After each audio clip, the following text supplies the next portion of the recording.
It's an interesting thing that humans like to pretend that we are the center of the universe. For example, we behave as if we do something bad. There is some inherent force out there in the universe that's going to punish us. I mean, for thousands of years we have invented gods. The belief that if you cheat on your wife, or steal a penny, or create a house with a poor foundation and it collapses on someone's head and kills their sons, you're going to be punished by some external deity. And of course, we all know this is patently false. Karma is merely, the idea of karma, or some sort of inherent universal justice for us humans on this far-flung speck of a world. We think that somewhere out there is some grandiose being of sentience that's going to punish us for our self-imposed moralities, or for breaking our code of ethics. The best part about all of this isn't that we think there's some external force. It's that we think this external force is going to punish us based on the moralities of whatever current society we're living. 2,000 years ago, if you beat your wife, that was considered just and moral. 2,000 years later, aka nowadays, if you do such a thing, you'll be thrown in jail. And yet in both cases, people claim that there is a god or gods that are going to enforce that morality. Oh, you're going to go to hell, they would have said 2,000 years ago, if the wife had managed to defend herself. And yet nowadays, you're going to go to hell, they would say to the man who beat the wife. This sort of lack of objectivity, or perhaps behaving as if our subjective morals are some sort of objective force. It's very amusing indeed. But it all ties back to this human-centered universe, human-centric idea. It's very egotistical, by the way, to think that that we, part of a universe that is vast beyond our understanding, would actually be of such import as to command the attention of a god that created all of it.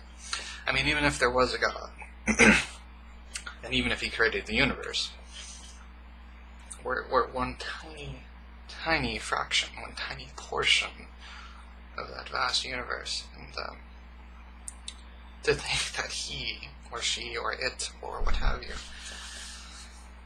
would consider us of any importance in that vastness is, as I said, very egotistical, very human-like to think that. But it fascinates me that we act, and we always forget our place in the universe. We always forget that we are not the sun. You know, we're not the thing around which everything else revolves. You like to pretend like if something bad happens to us, it happened because we deserved it, or because someone cast a curse on us, or what have you. The truth is, the universe is neutral. It doesn't care what we do. It doesn't care why we do it. To believe otherwise is patently false. And yet we do it constantly. We constantly act as if the universe were against us. Or, oh, God is on your side today. I mean, in this case would be replacing the concept of God with universal forces, if you will. Oh, the universe is on your side today. The stars are aligned in your name. And of course, none of this is true. The matter in the universe does not care if you're in a good mood or a bad mood. It does not care if you're a good person or a bad person.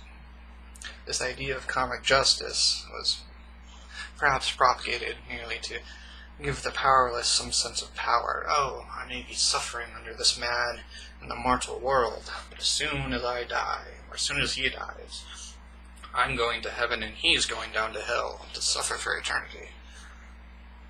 And many others have mentioned this, but the idea of suffering, horribly suffering, for an eternity,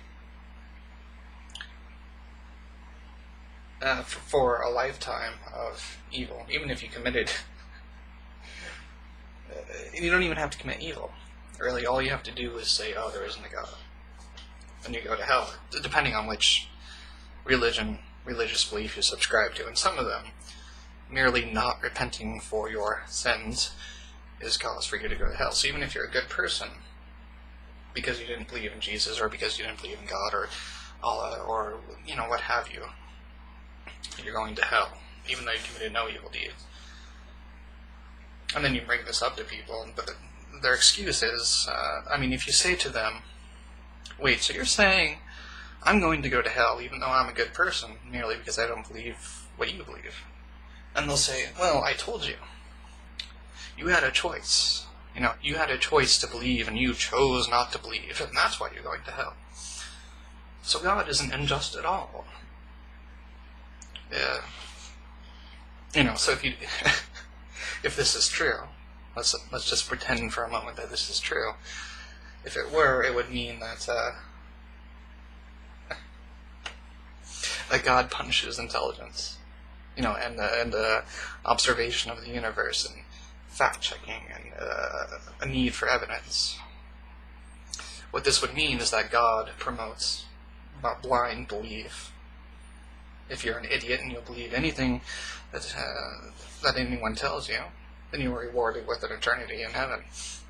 However, you choose to be a critical thinker, and you choose to be intelligent, and choose to observe the actions of the world around you with a keen eye, you are punished by going to hell. Now, what sort of God encourages this behavior? That's what I want to know.